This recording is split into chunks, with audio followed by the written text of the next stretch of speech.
మనం ఈ ఆచారాలు, జాతులు ఎక్కువ తక్కువ అనే భావజాలంతో ఐకమత్యంగా కలిసి పోరాడవలసి ఉంటుంది.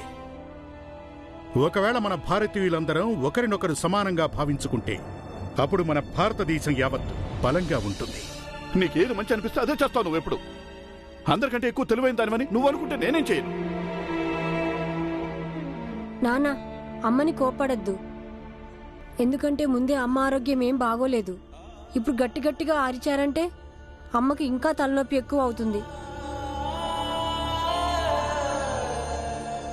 చూడమ్మా, నువ్వు నాతో అప్పుడే మాట్లాడు, నీ ఆరోగ్యం పూర్తిగా నయమైనప్పుడు.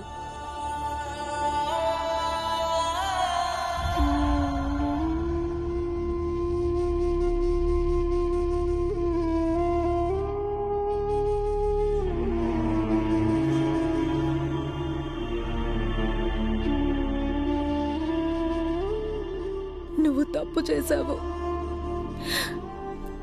నువ్వు నాకు వదినవి కావు, చెల్లెలు లాంటి దానివి. కానీ ఒక్క క్షణంలో నన్ను పరాయిదాన్ని చేసేసావు. లేదు వదినా,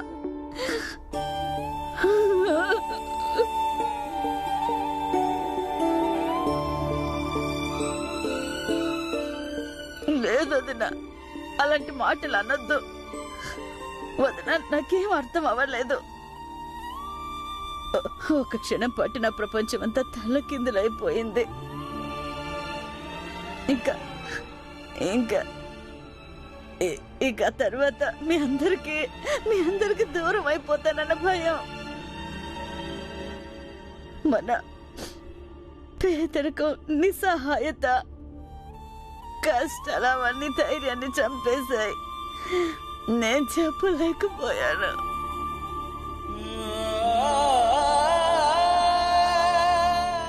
నిన్ను పోగొట్టుకును భీమాబాయి. ఎట్టి పరిస్థితుల్లోనూ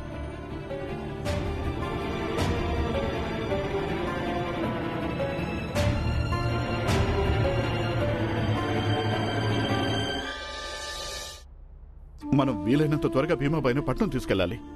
వీలైనంత త్వరగా కాదు, రేపే తీసుకెళ్ళన్నయ్య. ఏదో ఒక రకంగా డబ్బులు ఏర్పాటు చేసుకుందాం. అక్క చెప్పింది నిజమే, రేపే తీసుకెళ్ళు. ఇక డబ్బు గురించి అంటావా? ఏదో ఒక విధంగా ఏర్పాటు చేద్దాంలే. వదిన ప్రాణం కాపాడుకోవటానికి అక్కడి నుంచి డబ్బు ఏర్పాటు చేసి తీరాల్సిందే. ముందు ఈ ఆపద నుంచి బయటపడాలిగా. కష్టాలన్నీ కట్టగట్టుకొని వచ్చేసాయి. నాకు తెలుసన్నా, సంపాదించేవాడివి నువ్వు ఒక్కడివే. ఖర్చులేమో నీ తలకు మించినన్ని. అయినా నువ్వేమీ దిగులు పడకు, అన్ని సమస్యలు తీరిపోతాయి. ముందు మీరు కూర్చోండి, నేను మీకోసం టీ పెడతాను. కూర్చో అక్క, నువ్వు కూడా కూర్చో.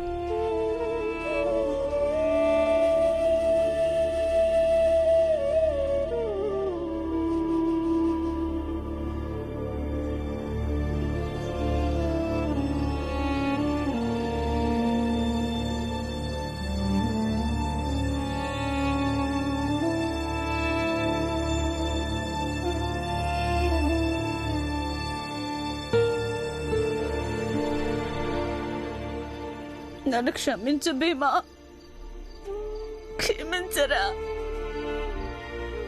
నేను ఒప్పుకుంటాను, నేను చేసింది తప్పే. కానీ ఏం చెయ్యను.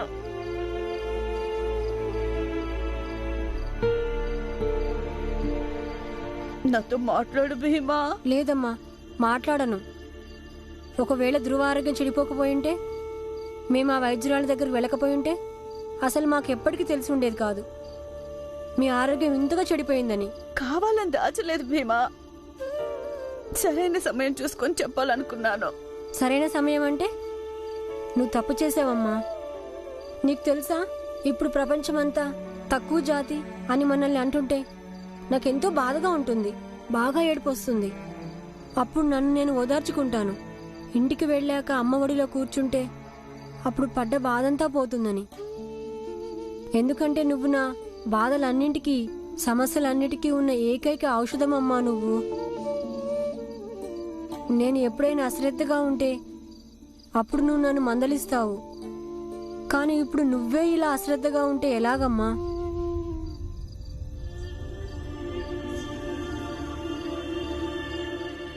తప్పైపోయింది భీమా, నన్ను క్షమించు భీమా, క్షమించు.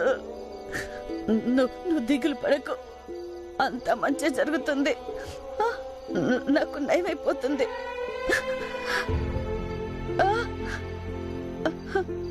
రా, వచ్చి నా ఒళ్ళో కూర్చో, నీ బాధ కాస్త తగ్గుతుంది.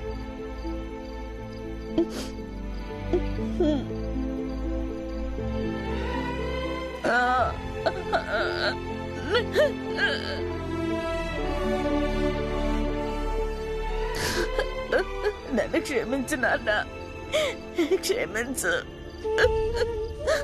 వదిన ప్రాణం కాపాడుకోవటానికి అక్కడి నుంచి డబ్బు ఏర్పాటు చేసి తీరాల్సిందే. సంపాదించేవాడివి నువ్వు ఒక్కడివే, ఖర్చులేమో నీ తలకు మించినన్ని.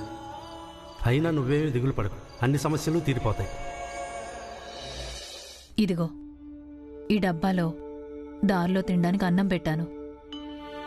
ఒక విషయం గుర్తుపెట్టుకో, మనం ఎప్పుడూ ఎవరికి చెడు చేయలేదు, కాబట్టి నీకు కూడా ఏమీ చెడు జరగదు. నీకు నయమైపోతుంది. చాలు చాలు చాలు చాలు, లేకు, పదండి. అన్నయ్య, తొందరగా కానివ్వు. వస్తున్నాను.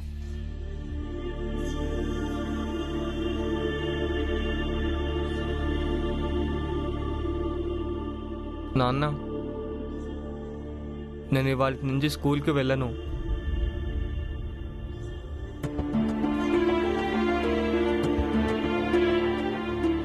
నేను మీ తల మీద చేపెట్టి ఒట్టు పెట్టాను చదువుకుంటానని. అందుకనే నేను మీకు చెప్పి చదువు మానేస్తున్నాను.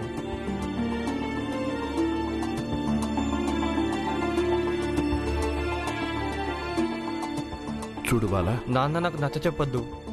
ఇప్పుడు మన ఇంటి పరిస్థితి ఏం బాగాలేదు, అందుకే నేను మీకు చేదోడుగా ఉంటాను. నేను డబ్బులు సంపాదించాలని నిర్ణయం తీసుకున్నాను. ఈ ఇంటి బాధ్యతలు మోయడంలో నేను మీకు సాయంగా ఉండాలనుకుంటున్నాను.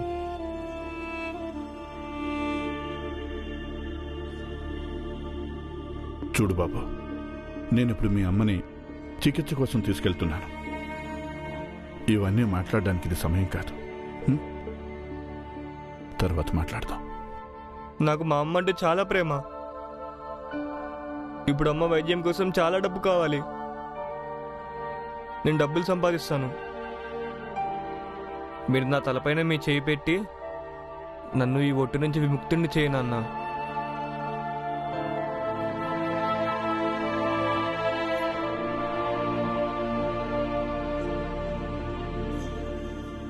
చూడు బాబు, డబ్బులు సంపాదించడానికి నేనున్నానుగా. నువ్వు ఇప్పుడు డబ్బు సంపాదించాల్సిన అవసరం ఏముంది? నాన్న, మీ ఒక్కడి సంపాదన సరిపోదు మన కష్టాలు తీరడానికి. భీమానందుల చదువు, మంజుల తులసిల పెళ్ళి, ఇప్పుడు అమ్మ జబ్బు, చాలా ఖర్చులున్నాయి. నేను మీ బరువును తగ్గించాలనుకుంటున్నాను నాన్న. నేను మీకు చేదోడుగా ఉండాలనుకుంటున్నాను. నాకు అనుమతి ఇవ్వు నాన్న. నువ్వు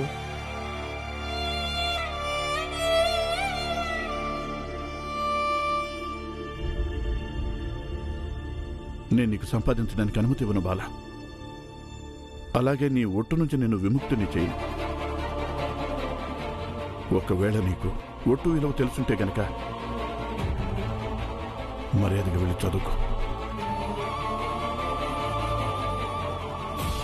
అన్నయ్య, ఆలస్యం అవుతుందిరా. వస్తున్నా. నువ్వేమీ బాధపడకు, అంతా నేను చూసుకుంటాను.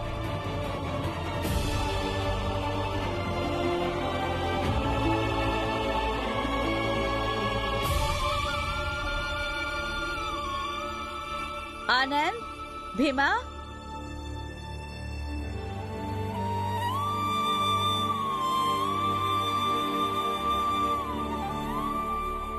మీ అందరూ జాగ్రత్త. ఊరికి అటు ఇటు తిరగొద్దు. బాలా,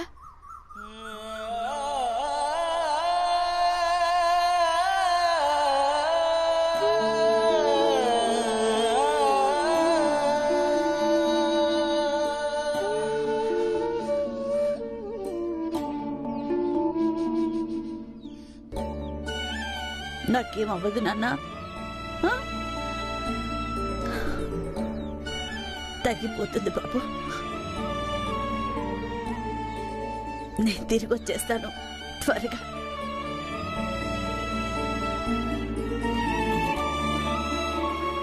వదిన ఆలస్యం అవుతోంది. బాలా, అమ్మని వెళ్ళనివ్వు బాబు.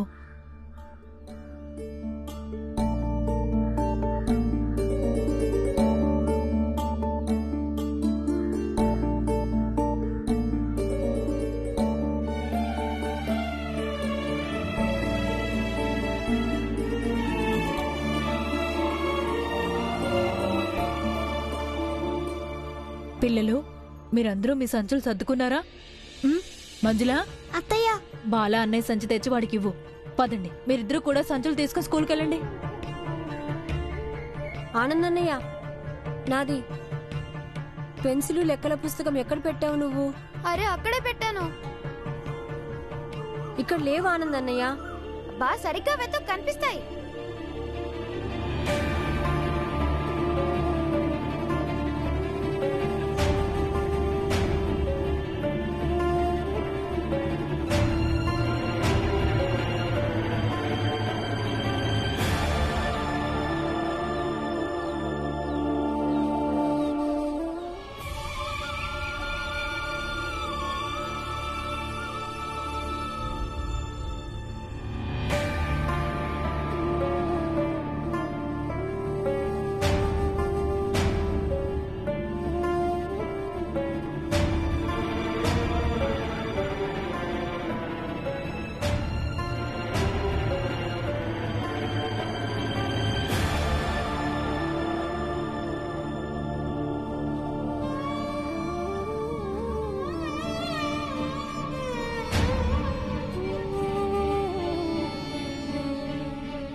ధ్రువా, ధ్రువా, ఏంటి బాలా అన్నయ్య?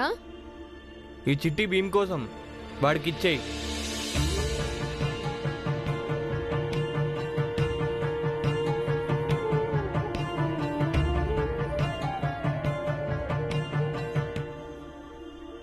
ఆనందన్నయ్య, నువ్వు ఒకడివి. నా పుస్తకాలు ఎప్పుడు దుప్పటి కింద పెడతావు? తొందరగా రా, ఆలస్యం అవుతుంది. బాలాన్నయ్య, బాలాన్నయ్య, ఏమైంది భీమ్? బాలాన్నయ్య ఎక్కడున్నాడు? ఏమో మరి.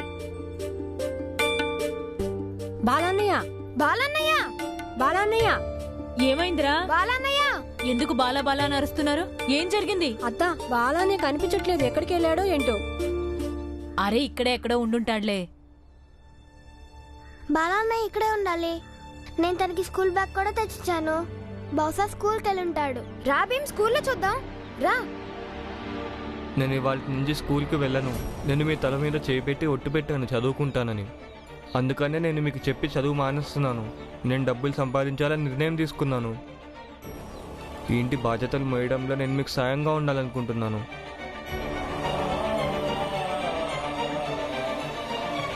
రా భీమ్, వెళ్దాం. లేదు, స్కూల్కి వెళ్ళుండడు. మరి బహుశా ఇల్లు వదిలేసి వెళ్ళిపోయి ఉంటాడు. నాకు మా అమ్మ అంటే చాలా ప్రేమ. ఇప్పుడు అమ్మ వైద్యం కోసం చాలా డబ్బు కావాలి. నేను డబ్బులు సంపాదిస్తాను. మీరు నా తలపైన మీ చేయి పెట్టి నన్ను ఈ ఒట్టు నుంచి విముక్తుడిని చేయనన్నా. ఏంటి ఏమంటున్నావు భీమ్ నువ్వు? నేను సరిగ్గానే చెప్పానత్త. ఆనందన్నయ్య గుర్తుందా? బాలాన్నయ్య నాన్నతో ఏమని మాట్లాడాడు? పద, మనం వెళ్ళి బాలాన్నయ్యని వెతుకుదాం. ఆగండి, అసలు ఇక్కడ ఏం జరుగుతుందో ముందు నాకు చెప్పండి. అత్త, ఇప్పుడు టైం లేదు. బాలన్నయ్యని వెతకాలి. దాబి ఆగండి, నేను కూడా వస్తాను. మంజుల, ఇల్లు జాగ్రత్త, మేము ఇప్పుడే వస్తాం. పద భీమ్. స్కూల్కి వెళ్ళి చూద్దాం. స్కూల్లోనే ఉండి ఉంటాడు.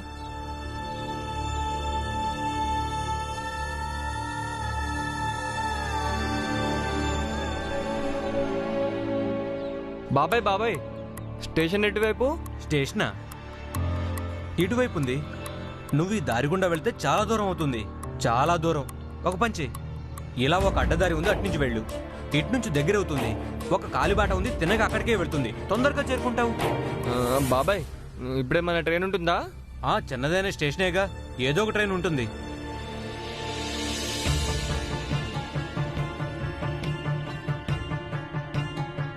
పరిగెత్తుకుంటా వెళ్తే అందుకుంటావు, తొందరగా వెళ్ళు.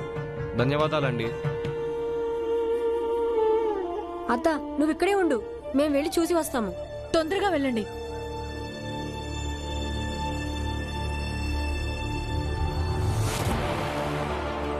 మీరు బాలాని చూసారా? లేదు. భీమ్, నువ్వు ఇక్కడ ఎవరినైనా అడుగు, నేను వెళ్ళి ప్యూర్ని అడుగుతాను. శంకర్, నీకు మా బాలనే కనిపించాడా? మేమెందుకు చూస్తాం పొద్దున్నే రోజు పాడవడానికా? ప్యూన్ బాబాయ్, మీరు నా బాలాని చూసారా? ఉదయం నుంచి ఇక్కడే ఉన్నాను, నాకేం కనపడలేదు. ఏమైంది? అన్నయ్య ఎక్కడికి వెళ్ళాడో కనిపించడం లేదు. ఏంటి, ఏమైంది? అత్త, బాలానే స్కూల్కి రాలేదంట. ఇప్పుడు ఏం చేద్దాం అత్త? రండి, స్టేషన్కి వెళ్దాం. అది చాలా దూరం. అరే నువ్వు రారా ముందు. ఎక్కడికి వెళ్తున్నారు మీరు? మేము స్టేషన్కి వెళ్తున్నాం. ఎందుకు? బాలానే వెతకడానికి. కానీ బాలా అన్నే నన్ను కలిశాడు. తను నాకు ఈ చిట్టి ఇచ్చి నీకు ఇవ్వమని చెప్పాడు.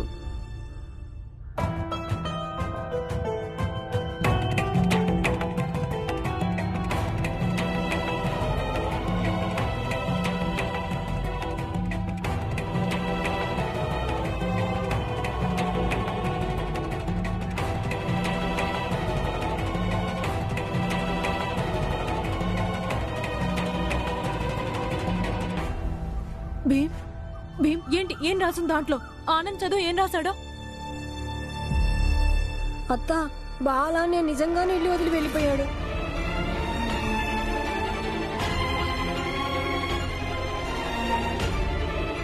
రండి, స్టేషన్ వెళ్దాం. పద పద, తొందరగా. నేను కూడా రానా భీమ్? వద్దు, నువ్వు స్కూల్కి వెళ్ళు.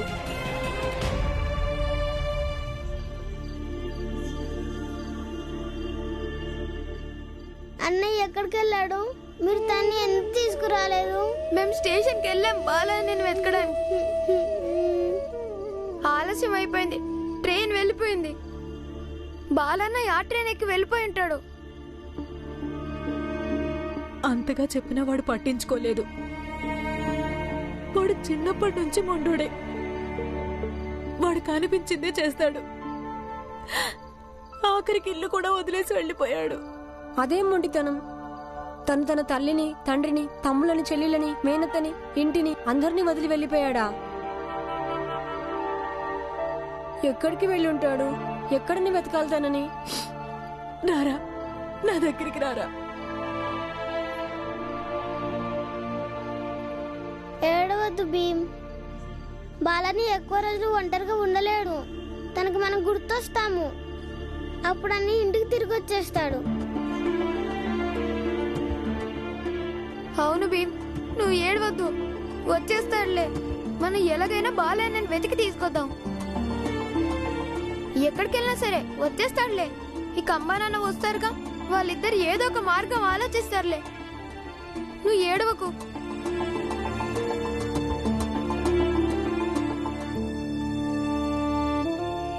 పదండి, మీరందరూ. ఉదయం నుంచి ఏమీ తినలేదు.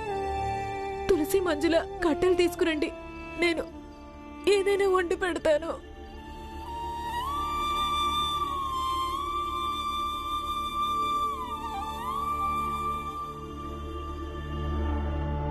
రామ్జీ సత్పాల్,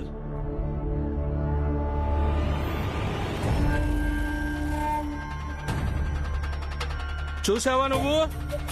ధర్మాన్ని, సామాజిక వ్యవస్థని ఉల్లంఘించినందుకు ఫలితం ఆడపిల్లల్ని చదివించడానికి స్కూలుకు తీసుకెళ్ళావు. అది పాపం. దాని పర్యవసానం ఏమైంది? నీ భార్యకి రోగం వచ్చింది, కొడుకు పారిపోయాడు. ఇప్పటికైనా సరిదిద్దుకో. నీకింకా 2 కొడుకులు 2 కూతుళ్ళు ఉన్నారు.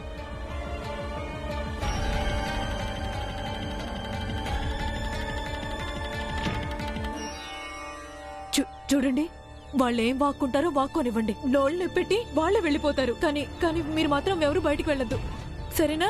ఎవరు బయటికి వెళ్ళొద్దు. కానీ వాళ్ళు తప్పుగా మాట్లాడుతున్నారు అత్త. అమ్మ ఆరోగ్యం చాలా రోజుల నుంచి బాగుండడం లేదు. ఇంకా బాలాన్ని ఇల్లు వదిలి పారిపోలేదుగా.